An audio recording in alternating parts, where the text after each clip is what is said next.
Welcome back. Next up we've got the top 10 game series that lost their way. These are games that despite promising beginnings eventually trailed off into mediocrity. If you think that any games failed so hard they belong on this list and we missed out on them, you can head over to Facebook to tell us off. To start our list, it's Guitar Hero at number 10. After developer Harmonix passed the game on to someone else for the third installment, the game started going downhill. With a massive amount of spin-offs oversaturating the market in 2009, the franchise turned into what seems like a cash grab. Your soul will be infused with the power. Coming at number 9, we have the Tony Hawk franchise. One of the most beloved games of our childhoods, the Tony Hawk franchise has fallen off the map. With the last game in the main series being released in 2007 and the closure of the developer Neversoft, it's highly likely this game won't be coming back.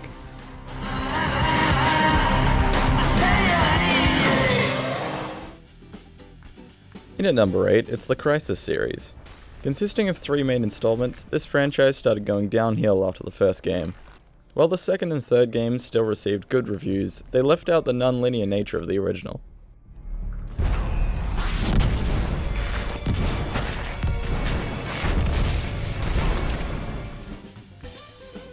Coming in at number 7, we have The Sims. This franchise was going strong up until the most recent 4th installment. Taking out pools and toddlers, The Sims 4 left out many great features that were added in the previous games. Although this has now been fixed by DLC, we are still concerned for the series.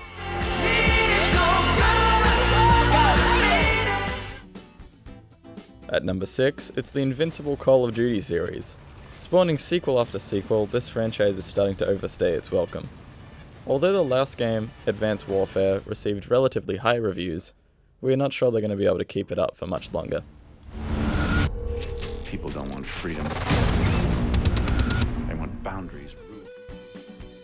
In at number 5, it's Dead Space. After the more action-focused third game, the series seemed to have disappeared. Adding co-op to the third installment, the Dead Space developers took out the horror that made the first 2 games great.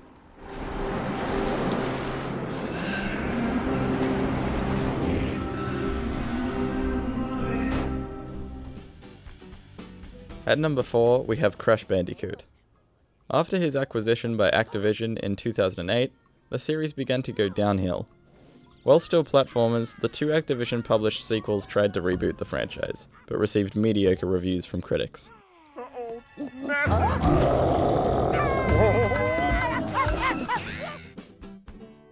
And at number 3, it's Banjo-Kazooie, which lost its way following the release of Nuts and Bolts for the 360 in 2008.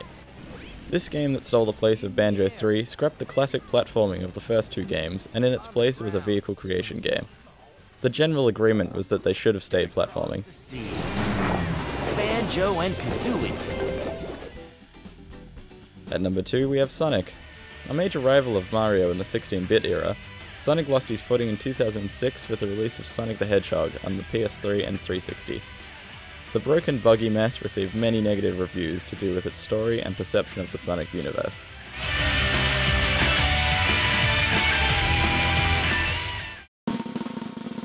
And coming in at number 1, it's Duke Nukem.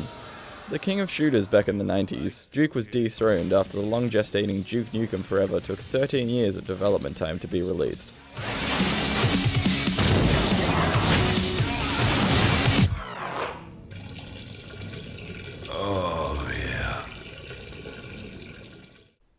So, number 1, couldn't agree more.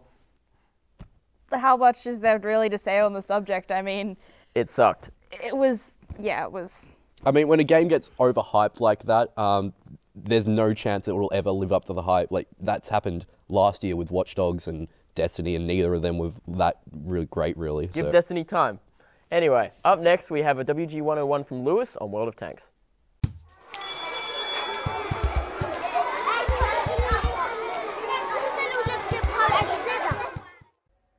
It's been a while since World of Tanks Update 9.0, which added the Japanese nation amongst the nations of America, Britain, France, Germany, Russia, and China.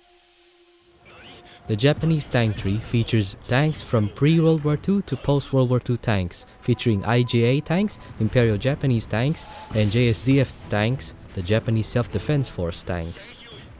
To me, the Japanese tanks are samurai tanks. victory comes in hardship and spirit to fight on, because you will most of the time lose faith with this tank, and it's very hard to get used to. So today, we are going to immerse ourselves in the samurai tanks of Japan and learn the way of Sen Shadow, the art of tank driving combat, for us to fulfill the potential this tank has to offer. Today we're focusing on the R-Otsu. Firstly, why do the Japanese tanks suck? Most of their tanks lack armor and undergunned. You can expect quite a lot of module damage, ammo-racks, and a lot of busted engines when you drive this rust bucket. But nevertheless, these tanks should be praised for still packing some punches to the enemy, and these tanks can still make a huge difference in the battlefield. With that in mind, I really want to show how great this tank can be when used in the right way of Sen Shadow, with the spirit of a samurai. Okay, the R-Otsu. This is a French-made tank based on the Renault NC27, hence its name R-Otsu. It was developed in 1925 and was produced in Japan by 1929. This tank is inferior to the Chinese counterpart, which is the NC31. Okay, enough history lessons. This tank is a tier 1 and it has 100 hit points. Its turret and hull armor are average when compared with other tier 1 class tanks.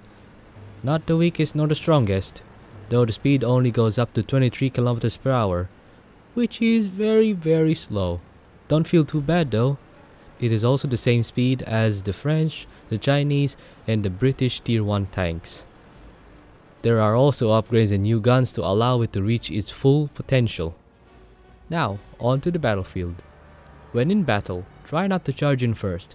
I suggest waiting until the battle simmers up and then attacking. This means the enemy will have less HP and will require less effort to take them out.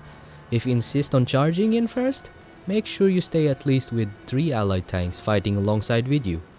Playing with a platoon is very useful for your protection.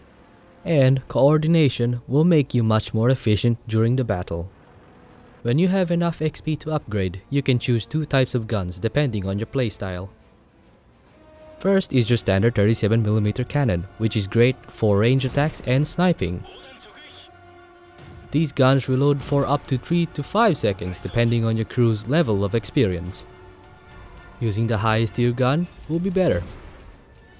This can be used for close range, but keep in mind on how to use your tank when it's reloading. And when your loader gets injured, it will affect your reload time critically, making your reload time longer. If coming to close combat with this gun, use the shoot and hide tactic, where you shoot him and hide while you reload. But also keep in mind that when you have reloaded, the enemy might have reloaded as well. The second gun is the 30mm autocannon, which is something like a cannon machine gun. This gun is fairly good at range combat, but much more effective in close combat. The autocannon shoots a total of 6 shots per magazine, while its shots hold 3 bullets per shot. But the downside of this gun is the reload that can take up to 8 to 12 seconds. It's a 30mm gun, so it has less damage and penetration, so you better aim for their vulnerable weak spots like their backs. With this gun, it is much more effective to create massive damage in one magazine, especially in modules and crews. Fire at will in the enemy and try to decapitate it by shooting on its gun and tracks. Don't stay back on their line of fire after firing. Your tank is slow, so you might as well play as support providing backup for allies, or try camping and sniping enemies instead. And this is a samurai tank, which means no retreat. Not just because samurais do not retreat, but it is futile to retreat with your slow speed. Might as well fight till your death, and who knows, you might prevail. Once your crew skills are at 100%, you can choose a whole range of skill perks, but I suggest taking the Smooth Ride and the Adrenaline Rush. Smooth Ride will make your gun 4% accurate when strafing, and Adrenaline Rush will give you 10% fast reload when your HP is less than 10%. So, by doing this, you should be fine with your tier 1 Japanese tank for a while. Same thing goes for other Japanese tanks. Like I said, with their very weak armor, you will mostly encounter module damage, crew injuries, critical hits, and worst, ammo racks. So you should equip yourself with repair kits, first aid kits, and essentially fire extinguishers, because getting your tank on fire is very, very, very bad.